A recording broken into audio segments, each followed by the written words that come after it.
எல்லாருக்கும் வணக்கம். மீண்டும் மெய்ப்பொருள் காண்க தளத்திற்கு எல்லாரையும் நான் வரவேற்கிறேங்க. இன்னைக்கு ஃபார்மா, ஆட்டோ, தென் ஸ்டீல் இந்த செக்டார்ல எல்லாம் அப்டேட்ஸ் இருக்கு. அதெல்லாம் பார்ப்போம். அதைத் தொடர்ந்து கேள்விகள் சில இருக்கு. அதையும் பார்ப்போங்க.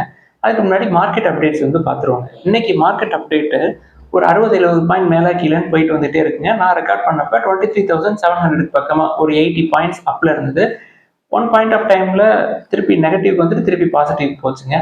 எஃப்ஐஐஸ் நேற்று பயங்கரமா வித்துருக்காங்க. 2,500 கோடிக்கு பக்கமா வித்துருக்காங்க. கொஞ்சம் கொஞ்சமா எஃப்ஐஐஸ் ஆக்டிவாக ஆரம்பிச்சிருவாங்க. டிஐஎஸ் நேற்று ஒரு 5,700 கோடிக்கு வாங்கியிருக்கிறாங்க. ஸோ செல்லிங் ப்ரெஷர் இருக்கும். 23,700 கீழே செல்லிங் ப்ரெஷர் இருக்கும். எஃப்ஐஐஸும் விற்கிறதுக்கு சான்சஸ் அதிகமாக இருக்கு. அடுத்து கோல்டை பார்த்தோம் அப்படின்னா இன்னைக்கு அப்டேட் ஆகல, இருந்தாலும் கொஞ்சம் கோல்டு ரேட் ஏறி இருக்கும்னு நினைக்கிறேங்க. இன்டர்நேஷனல் மார்க்கெட்ல இங்க ரிமைன் சேம் தான். 7,215 பெர் கிராம் 22 கேரட் கோல்டு. அமெரிக்க டாலருக்கு நிகரான இந்திய ரூபாயோட மதிப்பு வரலாறு காணாத வீழ்ச்சிங்க. நேற்று க்ளோசிங்ல 85.82 வரைக்கும் வந்துருச்சு. இது பெரிய ப்ராப்ளம்ஸ் இஷ்யூஸ் கொண்டு தரும். கோர் இன்ஃபிளேஷன் கூட்டிருங்க. ஒரு சிலர் என்ன நினைக்கிறாங்க அப்படின்னா, ரேட் கட் பண்ணா இது சரியாயிரும் அப்படின்னு நினைக்கிறாங்க. அப்படிலாம் கிடையாதுங்க. ரேட் கட் பண்ணாலும் பண்ணாட்டியும் இது தொடர்ந்து வீக்கன் ஆகிறதுக்கு சான்சஸ் இருக்கு. டாலர் ஸ்ட்ரென்தன் ஆகுது. ட்ரம்ப் இன்னொரு 20 டேஸ்ல அங்க சார்ஜ் எடுத்துருவாருங்க பிரசிடென்ட்டா. டாலரை ஸ்ட்ரென்தன் பண்றதுக்கான வேலையெல்லாம் பண்ணுவாரு. டாலர் இங்க இருந்து வெளில போக ஆரம்பிக்கும். நம்மளும் டாலரை விற்கிறோம். ஸோ நம்ம கவர்மெண்ட்டும் அதை தொடர்ந்து சரியை விடாம என்ன பண்ணணுமோ அந்த வேலையை பண்ணிக்கிட்டே இருப்பாங்க. அடுத்து நம்ம இன்னைக்கு அப்டேட்ஸ்குள்ள போயிடுவாங்க. ஃபர்ஸ்ட் ஃபார்மா செக்டர் பார்ப்போம்.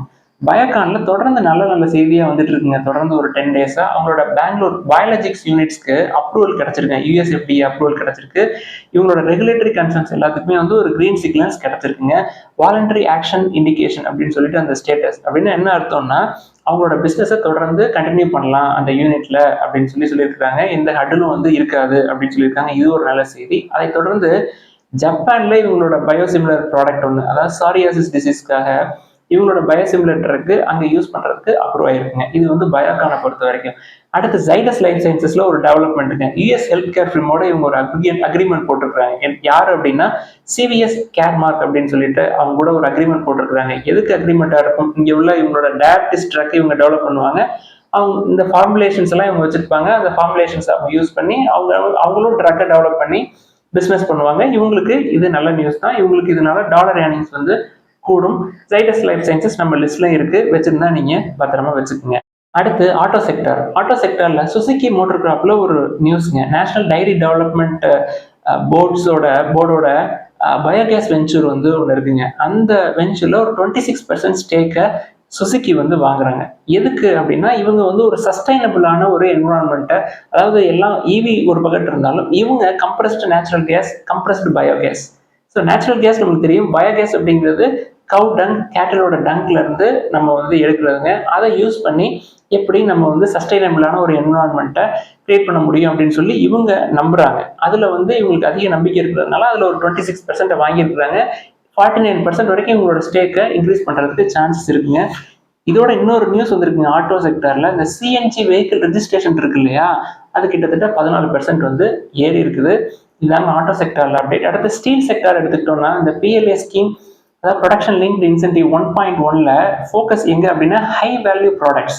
எது இருக்கு அப்படின்னா டிஃபென்ஸ், தென் எலக்ட்ரிக் வெஹிக்கிள்ஸ்க்கு, அதாவது ஆட்டோ செக்டருக்கு. அடுத்து எனர்ஜி டிரான்ஸ்மிஷன், இதுக்கெல்லாம் தேவையான ப்ராடக்ட்ஸ்.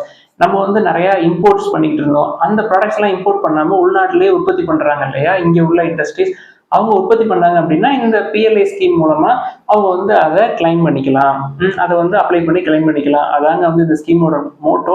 இதுல என்னென்ன சொல்றாங்க அப்படின்னா, coated or plated steel products, high strength wear resistant steels, alloy steel, steel wires, electric wires, steels, இது எல்லாத்துக்குமே நம்ம இந்த பிஎல்ஐ ஸ்கீம் 1.1 மூலமா நீங்க அப்ளை பண்ணி கிளைம் பண்ணிக்கலாம் அப்படின்னு சொல்றாங்க. இது ஒரு 10,000 கோடி இன்வெஸ்ட்மெண்ட்ஸ் கூட்டும், ஜாப் கிரியேஷன்ஸ் உருவாக்கும் அப்படின்னு சொல்லி எதிர்பார்க்கிறாங்க.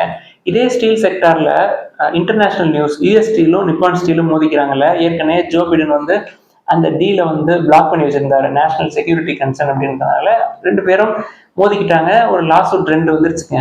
என்ன அப்படின்னா, ஃபர்ஸ்ட் லாசூட்ல என்ன சொல்லியிருக்காங்க, பிடன் பிளாக் பண்ணியிருக்கிறாரு, அதை கொஞ்சம் நகர்த்தி வைங்க, நாங்கள் டீலை முடிச்சுக்கிறோம். அது ஃபர்ஸ்ட்.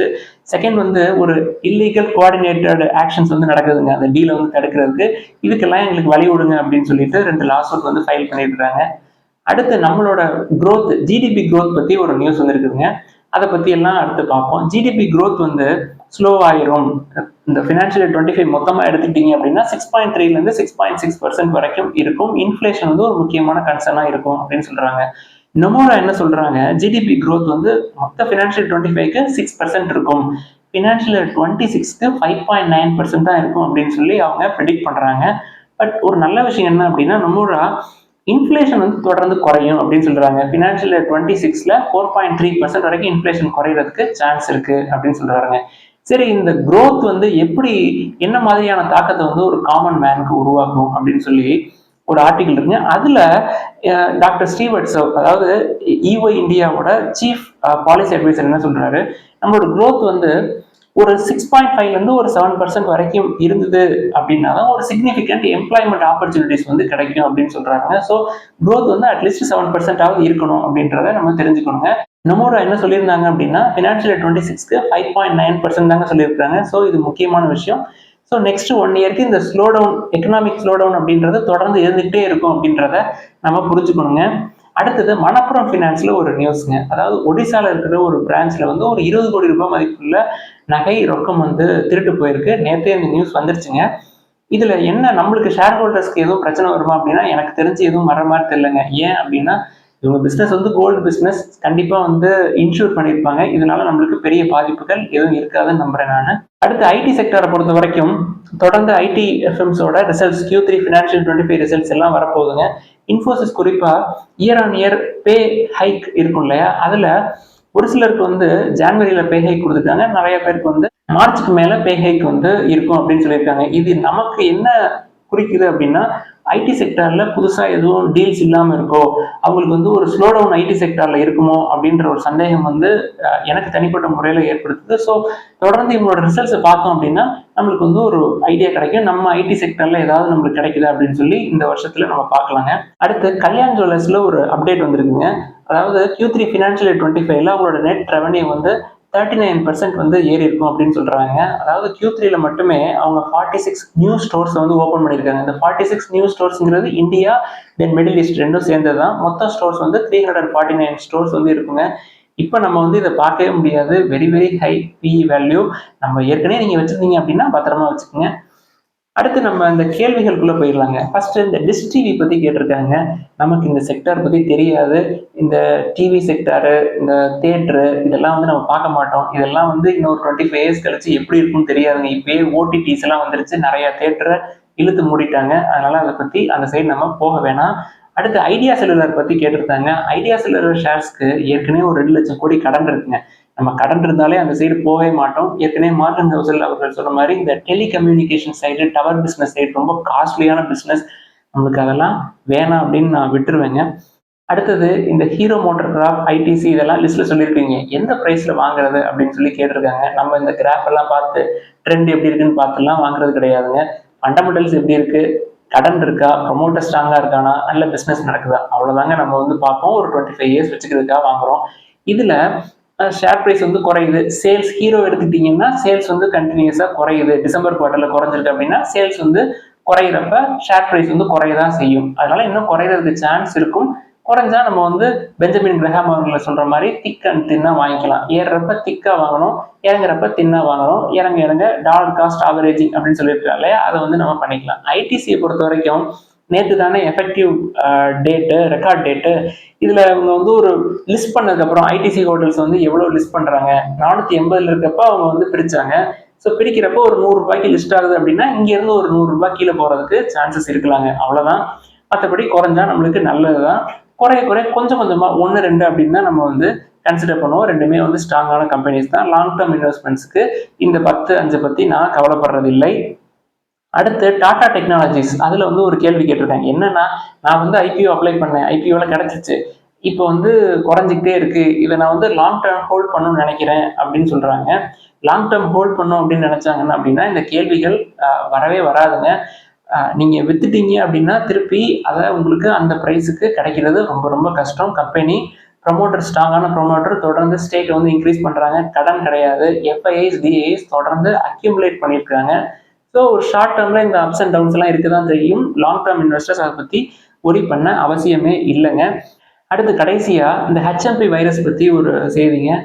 வேர்ல்ட் ஹெல்த் ஆர்கனைசேஷனில் சீஃப் சயின்டிஸ்டாக இருந்தவங்க சௌமியா சுவாமிநாதன் அவர்கள் வந்து ட்விட்டரில் ஒரு போஸ்ட் போட்டிருக்காங்க. இந்த ஹெச்எம்பி வைரஸ் கன்சர்ன் வந்து நீங்கள் வந்து பயப்படுறதுக்கு தேவையில்லை, இது வந்து நோன் வைரஸ் தான். இது வந்து ஒரு ரெஸ்பிரேட்டரி இன்ஃபெக்ஷன்ஸ் வந்து ஏற்படுத்தும், மோஸ்ட்லி மைல்டாக தான் இருக்கும். இதை வந்து நம்ம தற்காத்து கொள்ளலாம், மாஸ்கை வியர் பண்ணிக்கிட்டு கையை வந்து கழுவிக்கிட்டு க்ரௌட்ஸ் எல்லாம் அவாய்ட் பண்ணோம் அப்படின்னா நம்மளுக்கு வந்து இதை சேஃபாக இதை ஹேண்டில் பண்ணிடலாம், ரொம்ப பயப்பட தேவையில்லை. ரொம்ப சிவியரான சிம்டம்ஸ் இருந்தால் டாக்டரை வந்து கன்சல்ட் பண்ணணும் அப்படின்னு சொல்லி எழுதியிருக்கிறாங்க. ஸோ இது வந்து பெரிய தாக்கத்தை ஏற்படுத்தாது அப்படின்ற மாதிரி எனக்கு தோணுது. அதனால தான் இன்னைக்கு மார்க்கெட் மறுபடியும் மேலே ஏற்றிட்டாங்கன்னு நினைக்கிறேங்க. ஏதாவது கேள்விகள் சந்தேகங்கள் இருந்தால் கேளுங்க, எல்லாத்தையும் நம்ம டிஸ்கஸ் பண்ணுவோம். எல்லாருக்கும் நன்றி.